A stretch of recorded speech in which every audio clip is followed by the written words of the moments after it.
Hello viewers, আসসালামু আলাইকুম। Paradoxical সাজিদের আরেকটি বিষয় নিয়ে আজকে আমি উপস্থিত হয়েছি। চলুন দেরি না করে শুরু করা যাক। আজকের বিষয়টি হচ্ছে একটি সাম্প্রদায়িক আয়াত এবং সেদিন শাহবাগ মোড়ে বসে আড্ডা দিচ্ছিলাম। আমি, সাজিদ, রূপম, নীলু, তারেক, শারিয়ার আর মিশকাত। প্রথমে বলে রাখি, আমাদের মধ্যে সাজিদ হলো এক্স অ্যাথেইস্ট, আগে নাস্তিক ছিল, এখন আস্তিক। রূপম আর শাহরিয়ার এখনো নাস্তিক। মার্কেস হলো তাদের ধ্যান ধারণা জ্ঞান। মিলু অ্যাগনিস্টিক। স্রষ্টা কি সত্যি আছে নাকি আদৌ নাই, সেই ব্যাপারে কোনো সমাধানে নীলু এখনো আসতে পারেনি। তারেক, মিশকাত আর আমরা মোটামুটি কোনো দিকেই যাইনি এখনো। সপ্তাহের প্রতি রোববারে আমরা এখানে আড্ডা দিই। আড্ডা না বলে এটাকে পাঠচক্র বলাই যতসই। সপ্তাহান্তে এখানে এসে আমরা পুরো এক সপ্তাহে কে কি করেছি, পরে কি বুঝেছি কি বুঝিনি এসব আলোচনা করি, ভারী ইংরেজিতে যেটাকে বুক রিভিউ বলা হয় আর কি। আজকের আলোচক দুজন, শাহরিয়ার আর সাজিদ। শাহরিয়ার আলোচনা করবে প্লেটোর রিপাবলিকের উপর আর সাজিদ আলোচনা করবে আল কোরআনের উপর। দুজনেই তুখোর আলোচক। রিপাবলিক নিয়ে শাহরিয়ার আলোচনা বেশ জম্পেশ ছিল। রিপাবলিককে প্লেটো নীতি, নৈতিকতার মূল্যবোধ, শিষ্টাচার, রাষ্ট্রের সংজ্ঞা, রাষ্ট্রের গঠন, উপাদান, পারিবারিক, নারী পুরুষের মনস্থ সমাজে নারী পুরুষের মূল্যায়ন ইত্যাদির উপর যে সবিস্তর আলোচনা করেছিলেন। শাহরিয়ার খুবই চমৎকারভাবে তার সারসংক্ষেপে আমাদের সামনে তুলে ধরল। মনে হয়েছিল প্লেটোর যেন আমাদের সামনে আঙ্গুল দিয়ে উঁচিয়ে উঁচিয়ে বুঝিয়ে দিয়েছেন কোন জিনিসটা কি ব্যাখ্যা, কি কাজ, কি ধর্ম। শাহরিয়ার আলোচনা শেষ হলে সাজিদ তার আলোচনা শুরু করে। সেও আল কোরআনের নাজিল হবার কারণ, এতে ব্যক্তি, সমাজ, রাষ্ট্র, পরিবার, নারী পুরুষ এবং এত ধ্বংসক্রান্ত যে বিষয়গুলো আছে তার একটি চমৎকার সংক্ষিপ্ত আলোচনা তুলে ধরল। আলোচনা শেষ করার আগে সাজিদ এই বলে শেষ করলো যে আল কোরআন নাজিল হয়েছে সমগ্র মানব জাতির জন্য। এটি যে শুধু মুসলমানের জন্য তা নয়, আমাদের সুশীল পরিভাষায় যেটাকে অসাম্প্রদায়িক বলে আর কি। এতটুকু বলে সাজিদ থেমে গেল। দুজনেই আলোচনায় বেশ প্রফুল্ল ছিল, কিন্তু গন্ডগোল পাকালো রূপম। সাজিদ আল কোরআনের অসাম্প্রদায়িক কিতাব বলেছে, এটা যে সে মেনে নিতে পারে। বলেনি রূপম সাজিদের ক্লাসমেট, তাই দুজনের মধ্যকার সম্পর্কটি আমি তুমি বা আমি আপনি নই, তুই তুকারি সম্পর্ক। রূপম খুবই অবজ্ঞার সুরে সাজিদকে উদ্দেশ্য করে বলল, কোরআন অসাম্প্রদায়িক, এটাও আমাকে শুনতে হলো। হাসতে শুরু করলো। সাজিদ বলল, হ্যাঁ অবশ্যই। এরপর রূপম বলল, কোরআনের সাম্প্রদায়িক আয়াত মনে হয় তুই এখনো পড়িসনি, তাই জানিস না। আমি না পড়ে থাকলে তুই পড়ে আমাকে শোনা, সাজিদ বলল। রূপম ইংরেজিতে সূরা আল ইমরানের 118 নং আয়াত আর ময়দার 51 নং আয়াতটি পড়ে শোনালো, সাথে অনুবাদও করলো। সে বলল, হে বিশ্বাসীরা, তোমরা মুমিন ব্যতীত অন্য কাউকে বন্ধুরূপে গ্রহণ করো না। দেখো, কোরআনই তোমাদের বলেছে আমাদের মানে অমুসলিমদের বন্ধুরূপে না নিতে, আর তুই বসে বসে এখানে কোরআনের অসাম্প্রদায়িকতার সার্টিফিকেট দিচ্ছিস।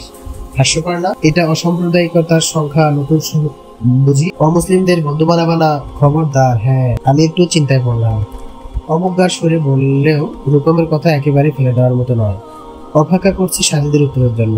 সাজিদ একটু ঝেড়ে কেশে নিল, এরপর বলতে শুরু করলো, দেখ রূপম, কোরআন নাজিল হয়েছে হযরত মুহাম্মদ সাল্লাল্লাহু আলাইহি ওয়াসাল্লামের উপর। এখন কোরআনের আয়াতগুলোকে আমাদের বুঝতে হবে ঠিক সেভাবে যেভাবে মুহাম্মদ সাল্লাল্লাহু আলাইহি ওয়াসাল্লাম বুঝিয়েছেন। প্লেটোর রিপাবলিক তুই তো মন মতো ব্যাখ্যা করতে পারিস না বা বুঝে নিতে পারিস না, তোকে ঠিক সেভাবে বুঝতে হবে যেভাবে প্লেটো বুঝিয়েছে। এইটুকুই তো কমন সেন্সের ব্যাপার, তাই না? রূপম বলল, হ্যাঁ। এখন কোরআনকে আমরাও যেভাবে বুঝবো সেভাবে যেভাবে মুহাম্মদ সাল্লাল্লাহু আলাইহি ওয়াসাল্লাম বুঝিয়েছেন। প্রথমে তুই যে আয়াতের কথা বলছিস, ওই আয়াতে আল্লাহ আমাদের বলেছেন অমুসলিমদের বন্ধু হিসেবে গ্রহণ করতে না করতে।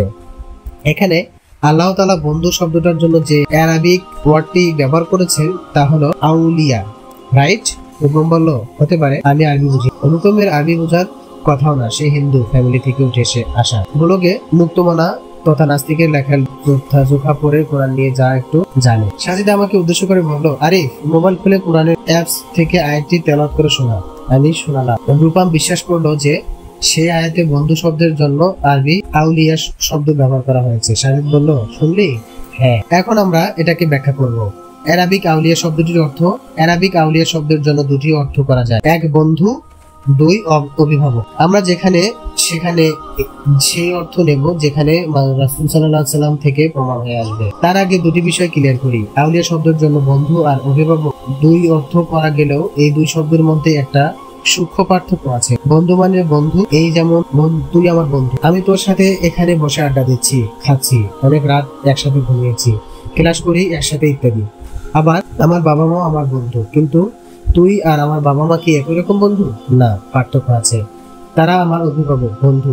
তোর সাথে বন্ধুত্বের যে ডেফিনেশন, তাদের সাথে সামথিং মোর দ্যান দাঁড়াই। রূপম মাথা নাড়লো।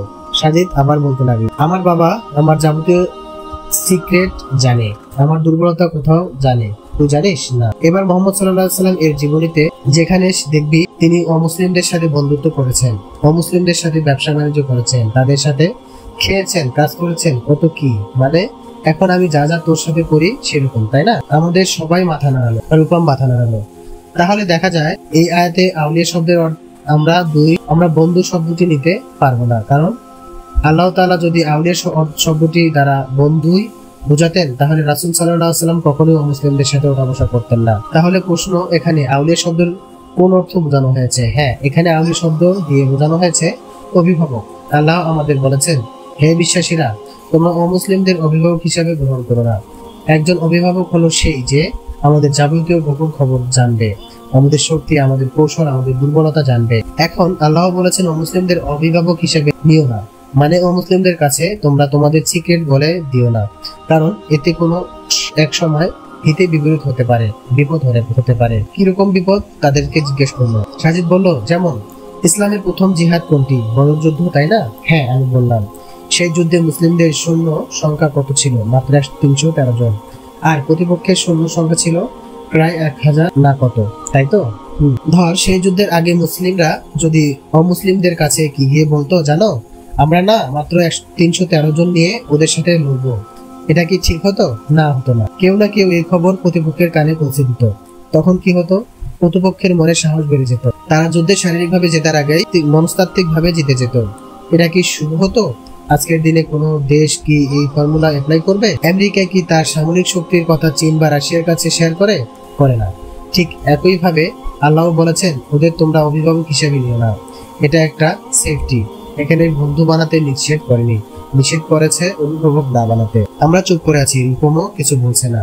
এবার সাজিদ বলল, রূপম, ফার্স্ট ইয়ার থেকে আমি তোর বন্ধু, আমার সাথে বন্ধুত্বের আজকে 4 বছর চলছে। এই 4 বছর বন্ধুত্বে তুই কোনোদিন আমাকে তোর ব্যাংক অ্যাকাউন্ট নম্বর দিয়েছিস? সাজিদ হাসলো। দিসনি। তোর ক্রেডিট কার্ডের গোপন নাম্বার কোনোদিন আমাকে বলেছিস? বলিসনি।